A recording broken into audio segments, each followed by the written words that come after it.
In 722 BCE, the Assyrian Empire under King Sargon II conquered the northern kingdom of Israel and deported its population. The biblical account is brief and brutal. The king of Assyria captured Samaria and carried the Israelites away to Assyria and placed them in Halah and on the Habor, the river of Gozan, and in the cities of the Medes. 10 tribes. Somewhere between 20 and 40,000 people, by the most conservative estimates, possibly hundreds of thousands. Taken from the land their tradition said God had given them, resettled across the vast territories of the Assyrian Empire, and then, as far as the biblical narrative is concerned, never heard from again. They became the 10 lost tribes of Israel. And the question of what happened to them has been generating theories, obsessions, movements, religious traditions, and geopolitical claims for over 2,000 years. Some of those theories are sober historical scholarship, some are wishful thinking elevated to religious doctrine, some are dangerous nationalist mythology, and some, the ones almost nobody talks about, are supported by genetic, archaeological, and linguistic evidence that is genuinely surprising and genuinely difficult to dismiss. The lost tribes have been identified by serious and not so serious scholars as the ancestors of the British, the Japanese, the Native Americans, the Pashtuns of Afghanistan and Pakistan, the Lemba of southern Africa, the Igbo of Nigeria, the Kashmiris of northern India, the Ethiopians, the Mormons, and dozens of other peoples across the world. Most of these identifications are wrong, but not all of them.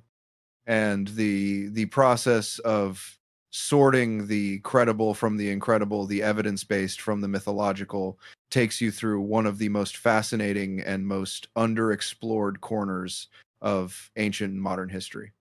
Today, we are going to find the lost tribes, or as close as history, genetics, and archaeology can take us.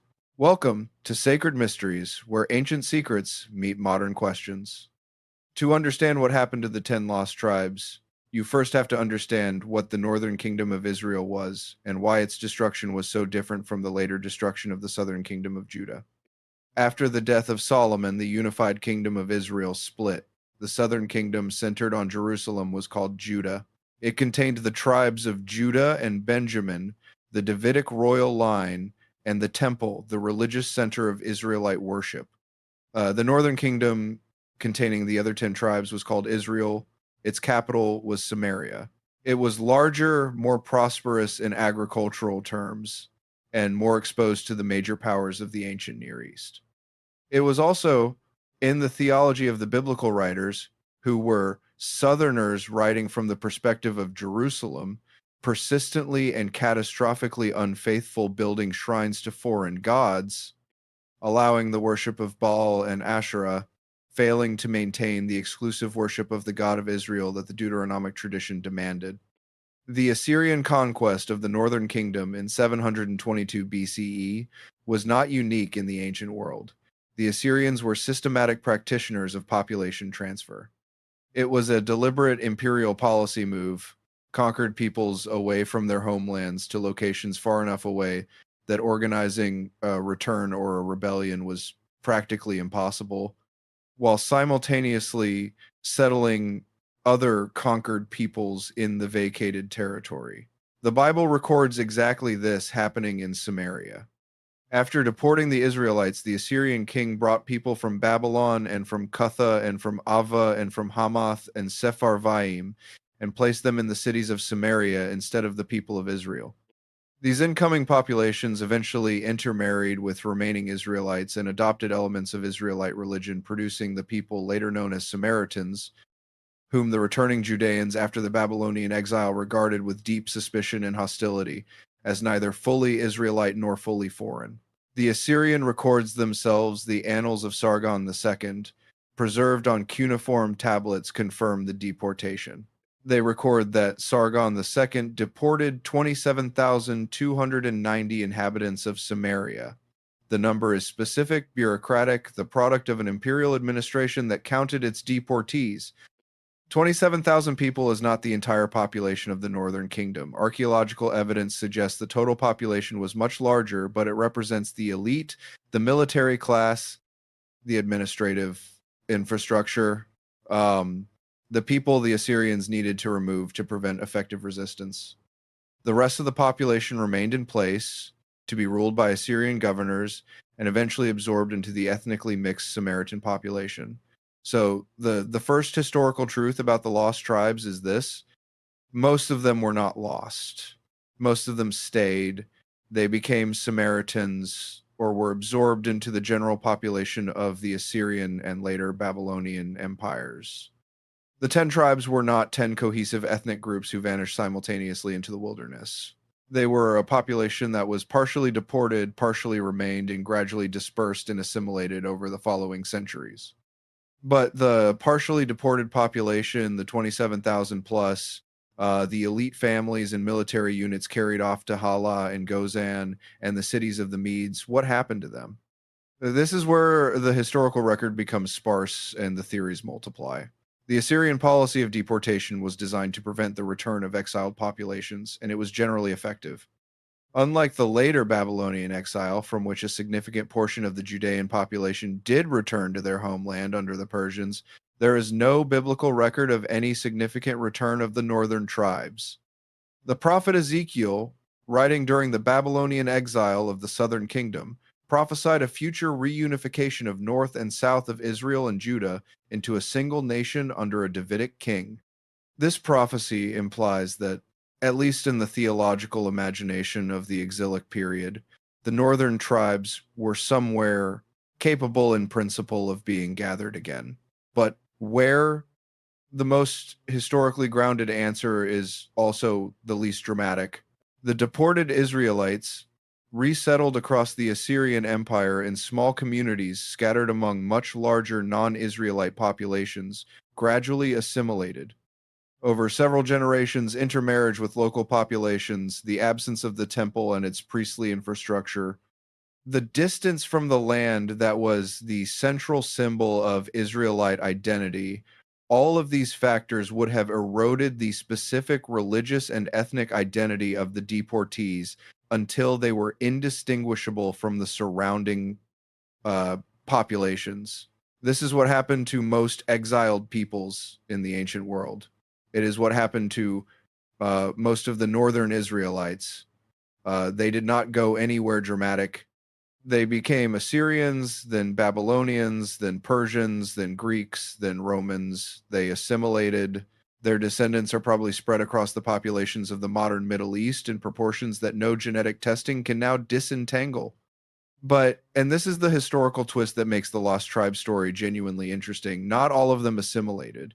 Some communities maintained elements of their Israelite identity across extraordinary distances and extraordinary stretches of time. And the evidence for this is real, specific, and in some cases verified by modern genetics. The Lemba of southern Africa are one of the most extraordinary cases in the entire Lost Tribe story. The Lemba, also called the Valemba or Valemba, are a Bantu-speaking people living primarily in Zimbabwe and South Africa, numbering perhaps 70,000 people today. For generations, they maintained oral traditions claiming descent from an ancient Middle Eastern people who had crossed the sea and settled in Africa. They maintained practices that were strikingly similar to Jewish religious law. They did not eat pork. They did not eat shellfish. They slaughtered animals according to specific ritual procedures. They observed a day of rest. They maintained a hereditary priestly clan called the Buba who held special ritual authority. These practices had persisted across centuries of living in sub-Saharan Africa, surrounded by populations with entirely different religious traditions, maintained through oral transmission and communal discipline in the absence of any written text or formal religious instruction. Western scholars who encountered the Lemba in the 19th and early 20th centuries noted the similarities to Jewish practice, but generally dismissed them as coincidence or as the result of contact with Islamic traders who themselves maintained Abrahamic dietary laws. Then, in the 1990s, a geneticist named Tudor Parfit began investigating the Lemba oral tradition and submitted genetic samples from Lemba men for analysis. The results were remarkable.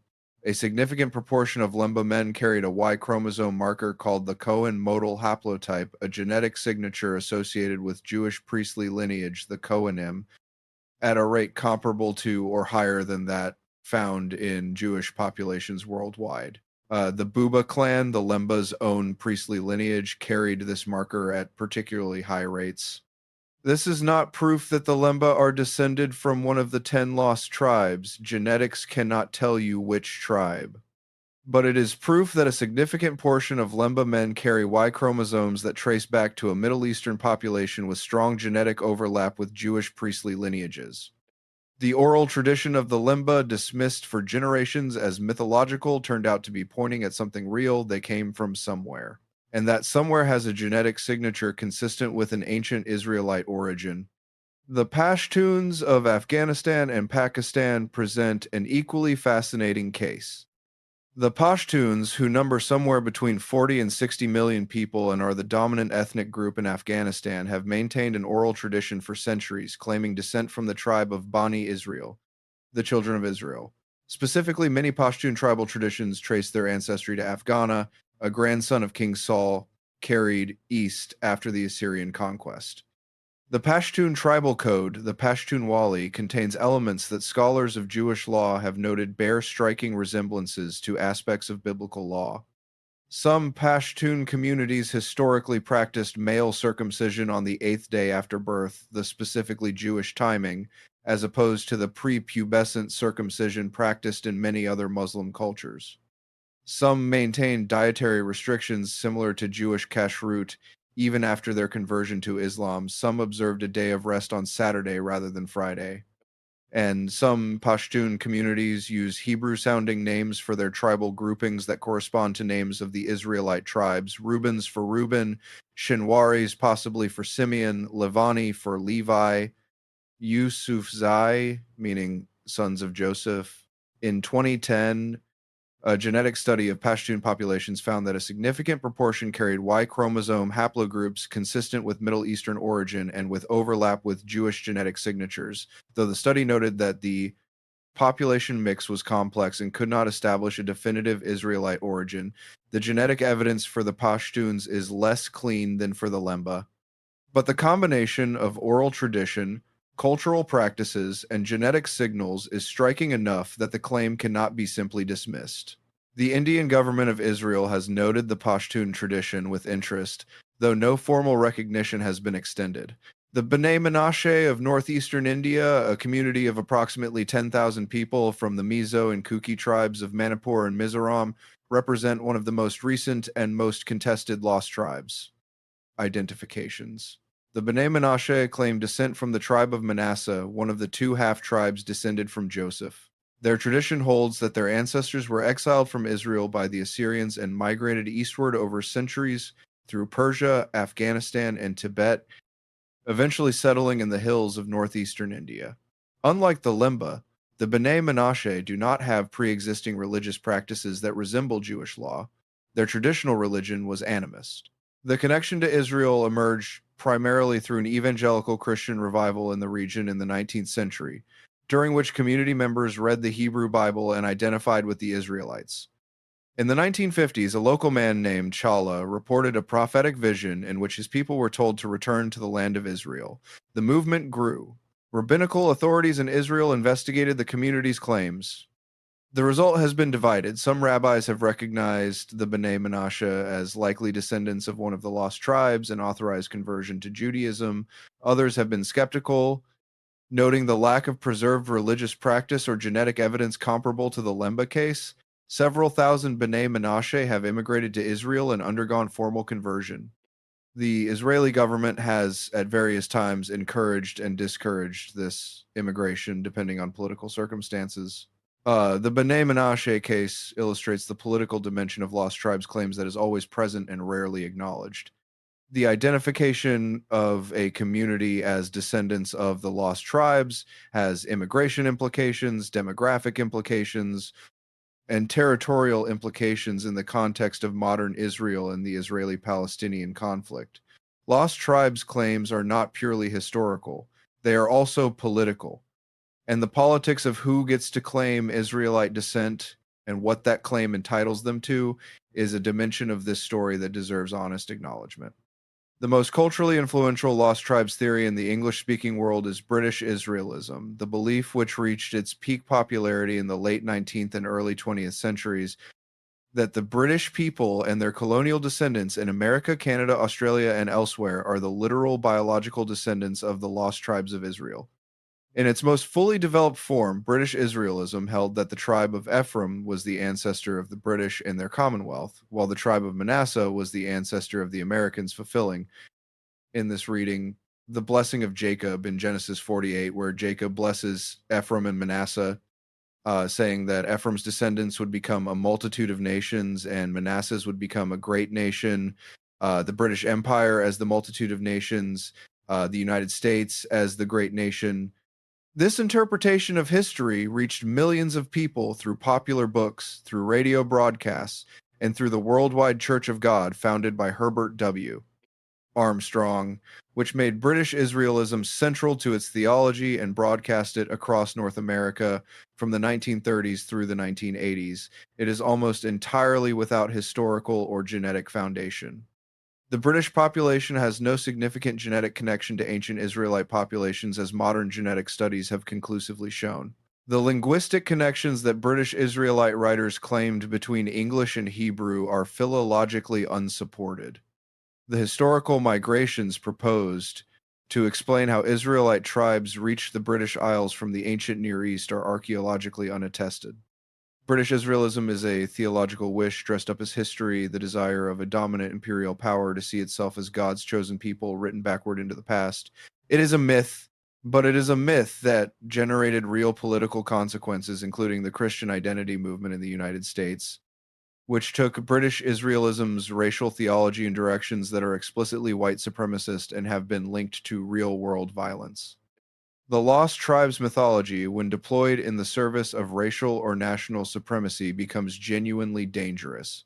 This is the dimension of the lost tribes story that the more romantic treatments consistently ignore.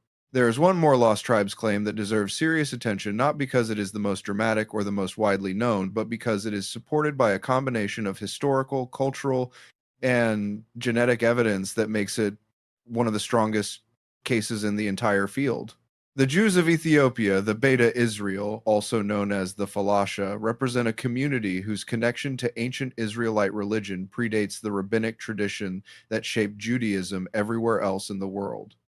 The Beta Israel practiced a form of Judaism based entirely on the Hebrew Bible, the Torah, the prophets, and the writings, with no knowledge of the Talmud, no knowledge of the rabbinic interpretations and elaborations that constitute mainstream Jewish practice, no celebration of post-biblical holidays like Hanukkah or Purim. They observed biblical commandments in ways that reflect an ancient pre-rabbinic understanding of those commandments. They maintained a priestly caste called the Kesach, whose authority and ritual role closely parallel the biblical description of the Levitical priesthood. They observed biblical purity laws with a strictness that mainstream Judaism had modified through rabbinic interpretation. And they preserved in their liturgy and their practice elements of Israelite religion that had disappeared from every other Jewish community in the world. When were they cut off from the mainstream Jewish world? The question has been debated for generations. The most likely answer is that the Beta Israel community represents Israelites who reached Ethiopia before the Babylonian exile, possibly as traders, possibly as refugees from the Assyrian conquest of the northern kingdom, possibly as soldiers serving in Egyptian armies that operated in the region. They were cut off from the subsequent developments in Jewish religious thought, from the compilation of the Talmud, from the rabbinic revolution that transformed Judaism after the destruction of the Second Temple, and they preserved in isolation in the Ethiopian highlands a form of Israelite religion that had crystallized at an earlier stage. Genetic studies of the Beta Israel community have found that they carry Y chromosome haplogroups and mitochondrial DNA consistent with both an Ethiopian and a Middle Eastern origin, a mixed genetic heritage consistent with an ancient community of Middle Eastern origin that has lived in Ethiopia for long enough to intermarry substantially with the local population. The Israeli rabbinate debated for decades whether the Beta Israel were Jews. In 1975, the Sephardic chief rabbi recognized them as descendants of the tribe of Dan between 1984 and 1991. The Israeli government airlifted approximately 14,000 Beta Israel to Israel in two operations, Operation Moses and Operation Solomon, recognizing them as Jewish under the law of return. Today, there are over 150,000 Ethiopian Jews in Israel. They are not a theory, they are a living community. A community whose existence demonstrates that ancient Israelite populations did disperse, did maintain their identity across extraordinary distances and extraordinary periods of time, and did preserve religious practices that connect them across millennia to the world of the Hebrew Bible. The lost tribes are not all lost. Some of them came home. The Japanese tradition of one particular Shinto shrine offers yet another thread worth pulling. The Yamatai Koku theory, the claim that the ancient Yamato culture of Japan shares linguistic, architectural, and ritual parallels with ancient Israelite culture, has been advanced by Japanese scholars since the Meiji era. The sacred ark carried in Japanese festivals, called the Mikoshi, bears a structural resemblance to descriptions of the Ark of the Covenant that has struck more than one historian as remarkable. The ancient Japanese custom of blowing a horn to announce the new year bears resemblance to the shofar. The design of certain Shinto shrines parallels the description of the tabernacle in Exodus in ways that are difficult to attribute to coincidence alone. Most mainstream scholars dismiss these parallels as superficial or coincidental. The human tendency to find patterns across unrelated traditions is powerful and well documented. But the persistence of the parallels and the existence of oral traditions within specific Japanese communities claiming descent from ancient Israel means the claim has not been definitively closed. It remains open, one of the many threads in the Lost Tribes story that evidence has not yet either confirmed or refuted. What does serious historical scholarship actually conclude about the Lost Tribes? Several things that are more interesting than either the romantic theories or the complete dismissal. First, the Assyrian deportation was real and significant, but it did not remove the entire northern population. A substantial Israelite population remained in the land and eventually merged with incoming populations to produce the Samaritans, a community that still exists today, numbering a few hundred people, still practicing a form of Israelite religion that preserves some of the oldest traditions in the entire biblical world. Second, deported Israelite communities almost certainly maintained some degree of identity in the immediate aftermath of deportation. The Elephantine papyri documents from a Jewish military colony in Egypt dating to the 5th century BCE show that diaspora Israelite communities could maintain distinctive religious practices and community identity for generations. It is not impossible that some communities in the Assyrian diaspora maintained enough of their identity for it to be transmitted in attenuated form across the centuries. Third, the genetic evidence from communities like the Lemba demonstrates that real Middle Eastern populations with Israelite genetic signatures did reach sub-Saharan Africa.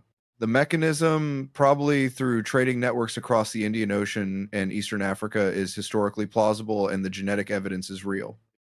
Fourth, many of the Lost Tribes identifications that have been proposed reflect the desires and the cultural contexts of the communities proposing them more than they reflect historical evidence. British Israelism reflected British imperial self-understanding. The Mormon identification of Native Americans as descendants of Israelites reflected the theological needs of a 19th century American religious movement. The Pashtun claim reflects a tradition of noble origin that gave Pashtun tribal aristocracies a prestigious pedigree. None of this means these identifications are false, but it means they need to be evaluated critically rather than embraced romantically. The Lost Tribes of Israel are one of the most powerful myths in the history of religion, powerful because they speak to the deepest human questions about identity, belonging, continuity, and the relationship between a people and their God. The question of whether you are descended from Israel is, at some level, the question of whether you are part of the story. Whether the covenant, the promise, the long narrative, of a people chosen and exiled and scattered and gathered. Whether that narrative includes you, that desire to be part of the story is not small. It has driven some of the most creative and some of the most dangerous movements in religious history. And it is still driving them today in communities across the world who are reading the Hebrew Bible and finding themselves in it and asking the question that 2,700 years of history has not answered. Where did they go? The honest answer is most of them did not go anywhere. They stayed, they assimilated, they became the people around them, and a few of them carried east and south by trade and migration, and the slow drift of human populations across the surface of the earth arrived in places no one expected, carrying genetic signatures and cultural memories and oral traditions that turned out, when modern science caught up with them, to point back toward a specific place and a specific people and a specific moment when a king counted 27,000 deportees and wrote the number on a clay tablet and sent them away from everything they knew. That tablet survived. The people it counted in the form of genes and stories and half-remembered practices survived too, in ways nobody expected, in places nobody predicted. As it turns out, you cannot deport a people's memory. You can only change the language it is spoken in. Leave your answer in the comments. Which lost tribes theory do you find most compelling, and which do you think is most dangerous? And next time, we are going to follow one specific thread from the Lost Tribe story into one of the most mysterious religious traditions in the modern world.